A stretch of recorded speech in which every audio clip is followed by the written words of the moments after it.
ও মালিক, ও আল্লাহ, ইয়া আল্লাহ, আল্লাহ আমরা আর জুলুম করবো না, আল্লাহ আমরা আর জুলুম করবো না, আল্লাহ আমরা আর গুনাহ করবো না।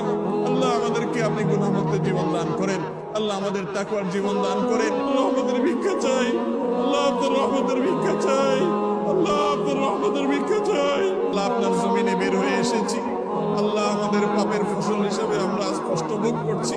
আল্লাহ আমাদের প্রতি আপনি রহম করেন, আল্লাহ আমাদের গুনাহের কারণে আমাদের আযাব দিবেন না, আল্লাহ আমাদের গুনাহের কারণে আল্লাহ আমাদের পশু পাখির কষ্ট দিবেন না, আল্লাহ আমাদের গুনাহের কারণে আমাদের পরিবেশকে ধ্বংস করবেন না। আল্লাহ আমাদের অনাবৃষ্টির সমস্যা দূর করে দিন, আল্লাহ অনাবৃষ্টির সমস্যা দূর করে দিন, আল্লাহ তীব্র গরমের কষ্ট দূর করে দিন। ও মুহাম্মদ সাল্লাল্লাহু আলাইহি সাল্লামের রব, ও মুহাম্মদ সাল্লাল্লাহু আলাইহি সাল্লামের রব, আমাদের প্রতি আপনি রহমত ভিক্ষা দান করেন, আল্লাহ আমাদের প্রতি আপনি রহমত ভিক্ষা দান করেন, আল্লাহ আপনার রহমতের ভিক্ষা চাই,